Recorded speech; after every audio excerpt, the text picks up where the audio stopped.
Hi everyone, welcome to the Art Workshop. I'm your host, Christopher Epling. We thank you so much for tuning in today to Pike TV. We really appreciate you and your involvement with the show and all the positive feedback that we've received from the public. We're so thankful for that as well. In today's show, we're going to be doing a little cartooning. Cartooning is my favorite, application of the medium. I love to draw cartoons and comics, so it fits really well. Now, I'm not really sure what time you're watching this show in terms of the year, but in terms of in real time here, we are gearing up for the holidays. And so I thought we could maybe use this opportunity to pull in a couple of themes that might fit well. But overall, this could fit all year round because in Eastern Kentucky, we have a large, ever-growing elk population. Now, you may think I'm just telling you a big fib with that, but if you go off and out from the city limits and town limits and go out into the wilderness, especially in the higher elevation around our region, you're likely to see some elk, especially if you go towards Elkhorn City and the Breaks Interstate Park. In fact, the Breaks Interstate Park offers elk tours to the public, and so you can actually go there and pay a small fee and be guaranteed to see elk. Going into this time of year, although elk are much different than reindeer, not entirely different, but they are different, we can get away with drawing an elk and somehow tie it in a little bit into the holiday season as well. So what we're going to do is start off by looking at a couple examples of using the circle method for this. The circle method is a method that I use a lot in drawing. Some artists do not like it, some prefer it. Basically, all it is laying a foundation before you start to really press down hard either with your graphite or you ink over it with ink. It's giving you a foundation to work off of, so you have sort of a blueprint. It's almost, think of it as tracing your own work. So you have a sketch or a series of sketches underneath it, really light, pressing down lightly, so that you can see the lines on your paper. But then when you go to actually put in final marks and final application of either your graphite or your pen, you can choose and select which lines you want to keep. So starting out, just to kind of give us an idea of what we're going to be doing, I'd like to think about the elk in terms of general shapes. Now there's different ways that you could draw an elk, of course. There's a realistic look to it. You could draw it in realism, or you could draw it close to realism, a little cartoony, or you can do totally exaggerated toonish type of a drawing. What we're going to be doing today is right in the middle of that. But I always think it's helpful for us to understand the general anatomy of an elk or whatever it is we're drawing before we actually start to do the really fun, over-exaggerated portions. So let's start off by doing that. So if you have a pencil at home, go ahead and grab it. Have an eraser nearby too. That's always handy. And we're going to be sketching out some general shapes. Now, we're going to start off by just doing a circle. And it doesn't have to be a perfect circle, as close as you can get to a circle. We're going to have one circle here and then another circle back to the right, a little bit smaller than the first. Now these two circles don't look like much right now, but what we can actually start to do is build off of this as a foundation and create our undersketching or our blueprint. And we're going to do just that. So first, we're going to start with the smaller circle in the back, and we're going to draw an oval. And look at where I'm positioning these different shapes. Notice this oval's down to the bottom left of this circle, and then the front. This oval's to the bottom right of the front circle. Now we have two circles and two ovals. From here, what we're going to do is add another oval. This one's an elongated oval. It's really thin and long. And then another here.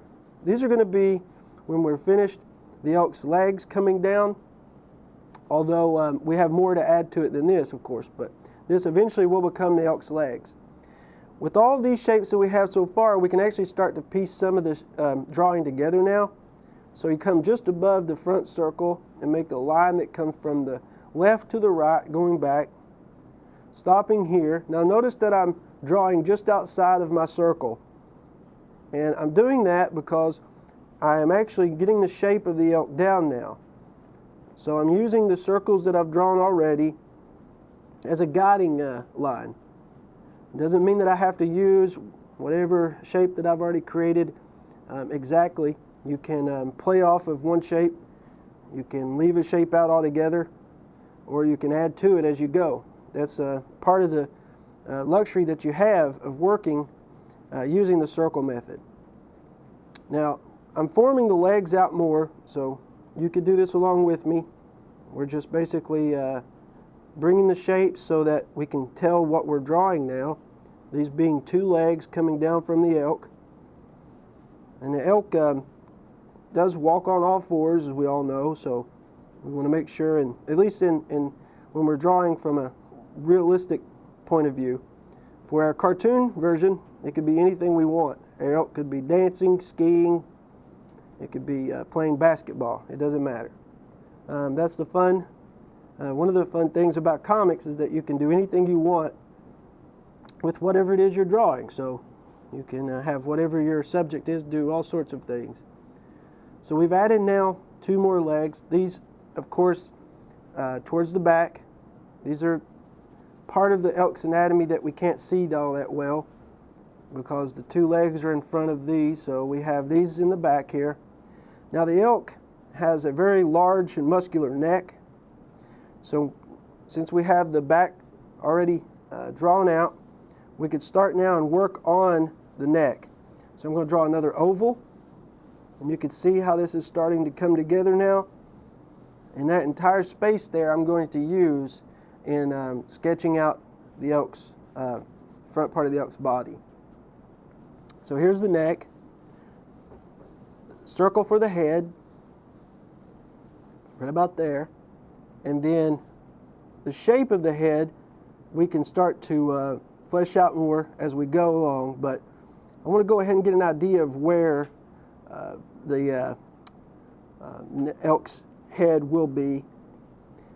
And then the ears, again, we're just using these shapes. We're building off of the shapes we've already created. And then the elk has a lot of hair around its neck. And now the most important part is working on the antlers. So towards the top of the head, of course, go ahead and draw this line coming down like this towards the top of the head and then up and back out. Okay. Now, this doesn't look much like antlers yet, but what we can do, just as we've worked on the entire body in this manner, is build on this. So we've drawn this shape. That's all we really need, because we go back over top of this, adding another line, and then adding, of course, portions of the antler coming off of this line.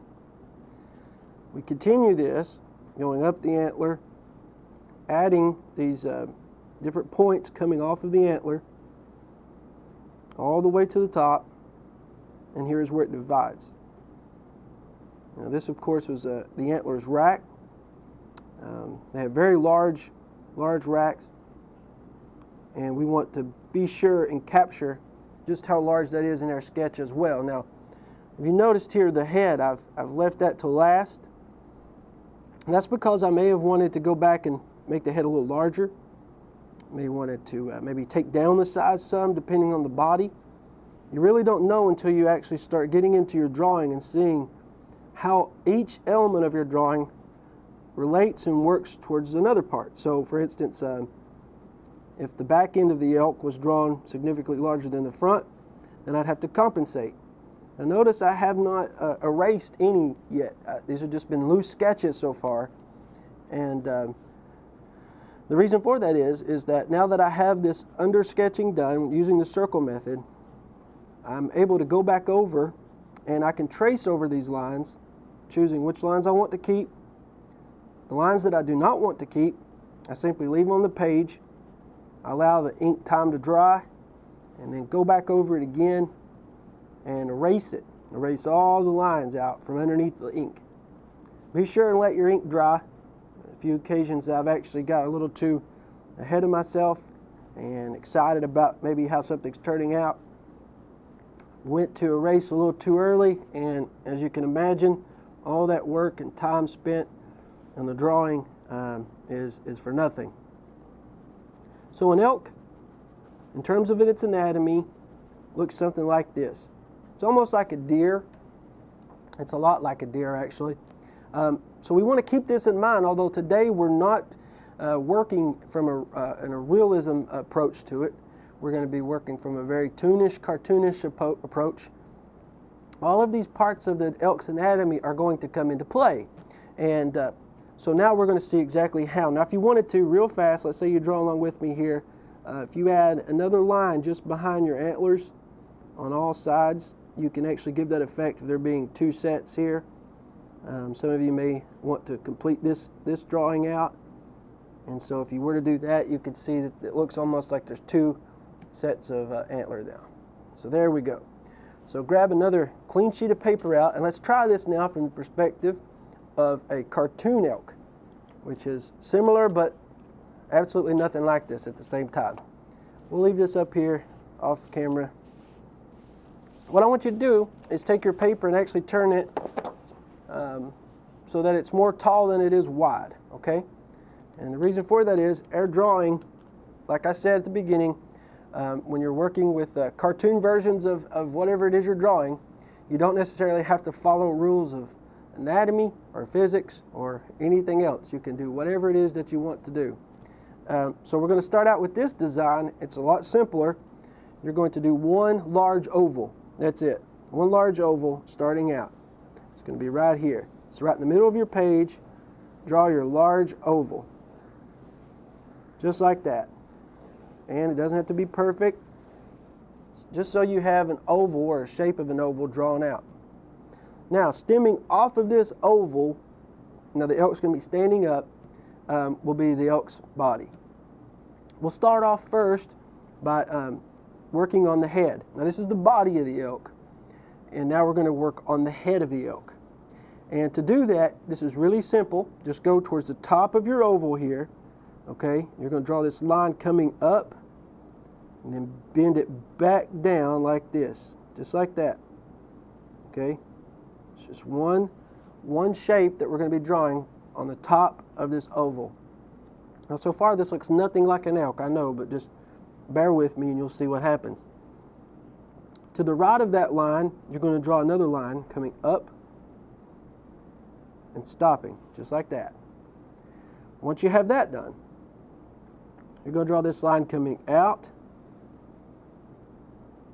about right there, and stopping again. At the end here, we're going to draw the elk's nose. It's a cartoon elk, so don't get too overwhelmed by this looks nothing like an elk. Well, it doesn't in terms of from a realism approach, but from a cartoon approach, it's giving us everything we need to say this is an elk. This will be the elk's nose, so you can see how that works out. Now, starting here, you're going to draw this line coming up from the elk's nose and stopping. Now you're going to draw two circles for the eyes. First one being right here, and the second one beside it here. Now, once we have those two circles drawn, we can put the pupils in there. This is going to be a very troubled elk. We don't really know what's happening with this elk, but we can just about bet by its expression it's either not pleasant or scary. But so once we have that, let's draw a couple of lines underneath the elk's eyes to enhance that mood we're giving with the drawing more. Once we have the two circles drawn, we can work on just putting a couple of ears off to the side, one here and another over here. Now what gives the elk its most distinctive feature is, of course, its antlers. So towards the top up here, let's work on that. So coming off from this, like I did earlier with the other elk, we're going to just draw this line coming out just like that on this side, and then a separate line coming up and out on this side. These two lines will help us to determine where the antlers will be. So coming up from here, you start to fill these antlers out more. You can add as many points on it as you want. Just like this. Keep going until you fill out the entire line. Now you can see what we're going to have to do with the other side now. We have one antler finished. Now let's work on the other antler.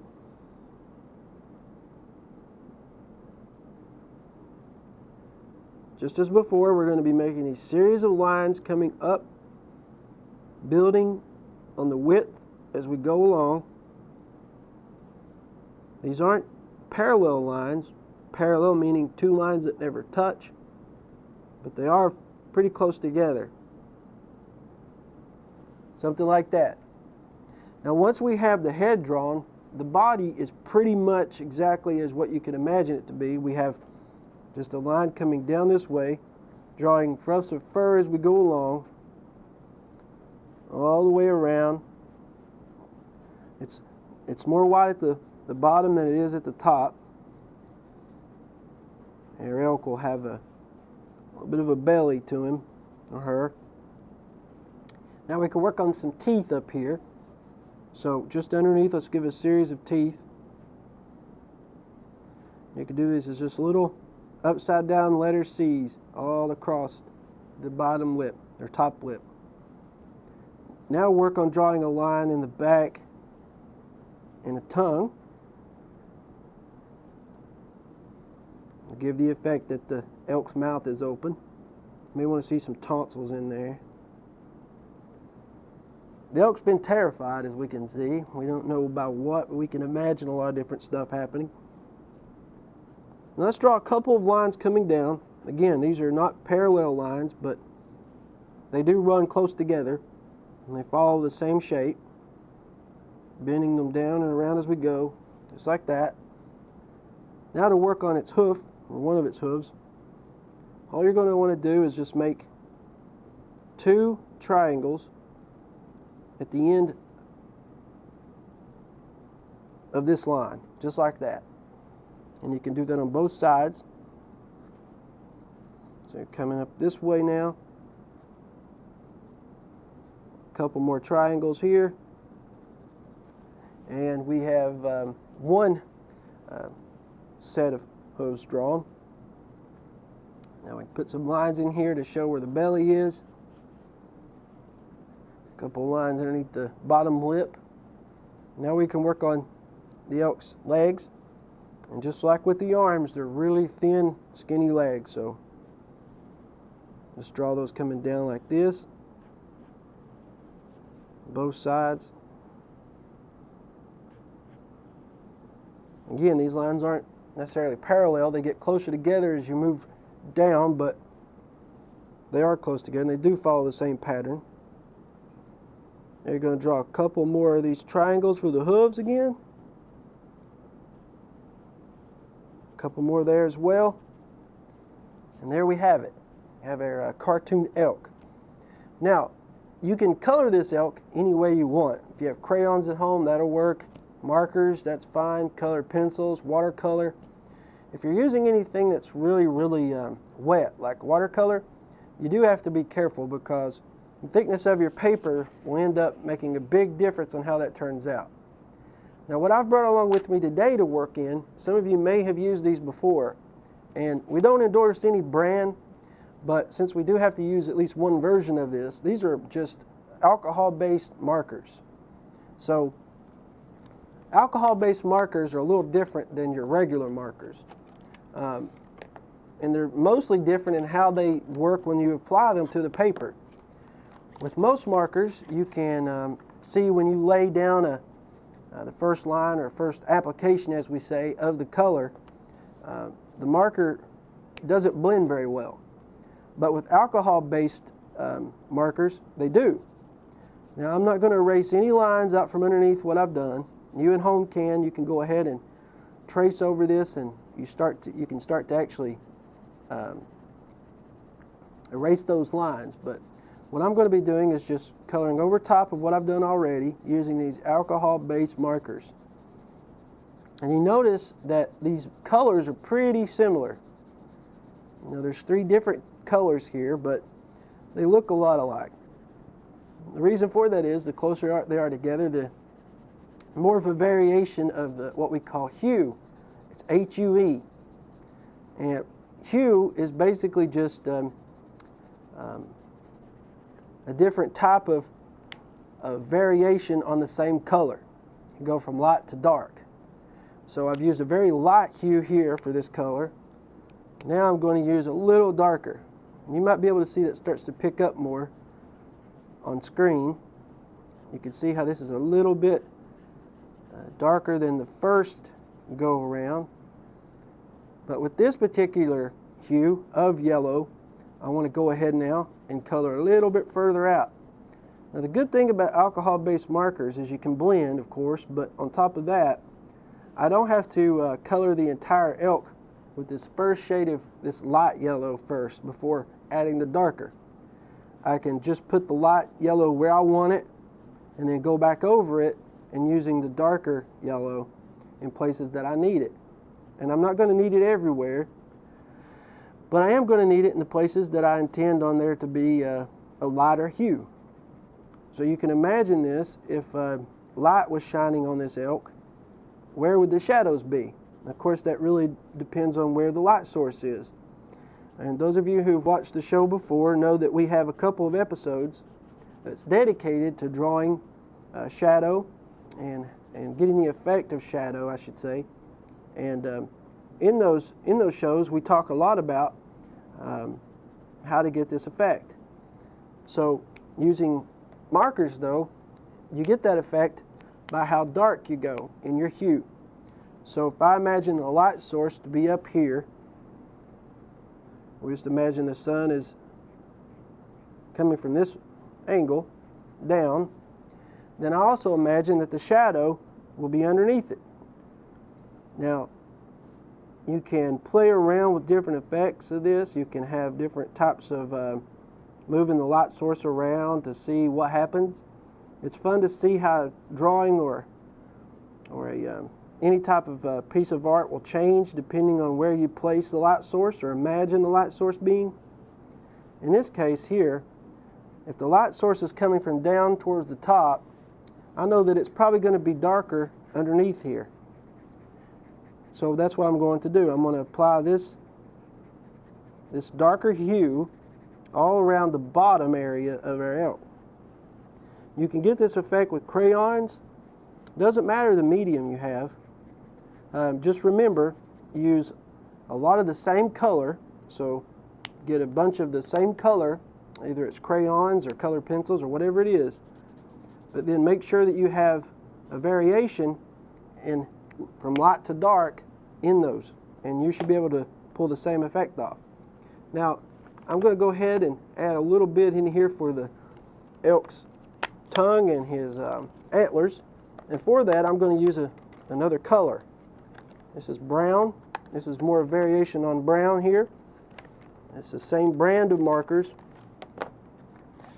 and there's all sorts of different brands that make alcohol-based markers. If you go to your local hobby store, art supply store, just ask them for alcohol-based markers, and they should be able to point you out to all your different selections in terms of brands you can purchase.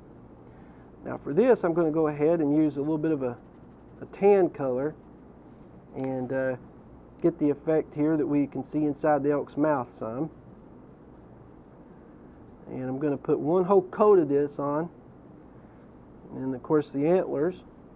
The fun thing about cartooning is you can use any color you want to color something. It doesn't have to be a certain color. You can have a purple elk if you wanted. There we go. Now I'm going to use a little bit of just a hint of red. Now of course this isn't along the browns, but inside the mouth we should see that it's got a little bit more of this reddish tone to it, as you can see here what we're doing. Blending with alcohol-based markers is really fun. As with all mediums though, it takes a little bit of practice to see how the markers blend with one another. Some color reacts differently to other colors being applied to it even, which you can just about expect. Now the neat thing about most of these markers, they come with two edges, as you see me pulling off one end, and then one is a blunt end that's really, really hard, and the other is a really soft brush type end. And most alcohol-based markers come in this made in this way. That way you can get in and get the fine detail done where you need it, and then also if you need to color over a large area and you're not really worried too much then about maybe being really precise, you can do that using the other end. We finish up by just putting a little bit more detail onto our elk. Maybe put a little more shadow underneath this area where it's going to be the darkest. And once you've done all this, it's really fun at this point to go back. If you have a pen, you can trace over your work. This really makes everything just sort of pop out. Now, cartooning is one method of depicting something through art. A lot of students out there really love cartooning because it's the most fun to look at, and it's the most fun to draw too, really. That's probably, different folks would probably argue that point. Some folks maybe like drawing and realism more, but for me anyway it is. But if you really want to understand the composition, that's a big fancy word for saying all the different things that make up a certain drawing, you really should do what I did earlier. Draw something out in realism first, understand what are all the parts of it. So you want to understand that the elk's front legs are about the same size in terms of its musculature composition as the back, right? Or you may find out that the elk's neck is very, very wide in relation to its back half. And once you understand these things, though, you may not choose to use those things that you learn, but it can't hurt to understand, and it won't hurt to understand all the different things and ways that your subject, and that's what you're drawing, is made up and how it's made up. It never hurts. So we're just adding a little more detail now, drawing over top of our lines that we had originally with this ink brush pen. And of course, if you'd traced over your lines before you've colored, you wouldn't see any of those pencil lines underneath. But I would have had to have waited for the ink to dry before we could have colored together. So you at home, though, have the luxury of taking your time with this. If you do choose to draw this, or if you had drawn along with me today, and you'd like to share your work, we'd love to see it. If you want to email it to me, you can, and I will make sure that the audience sees it here on the Art Workshop. You can send it to me at eplingillustrations@gmail.com, and be sure and leave your name and age. If you're a student, let me know where you go to school, and we'll be sure and share that as well if you want that shared. So thank you so much for tuning in today. On behalf of Pike TV, I'm Christopher Epling. We really appreciate you, the viewer. And if it is that time of year you're watching the show, happy holidays. And if not, just have a good day. And until next time, keep drawing.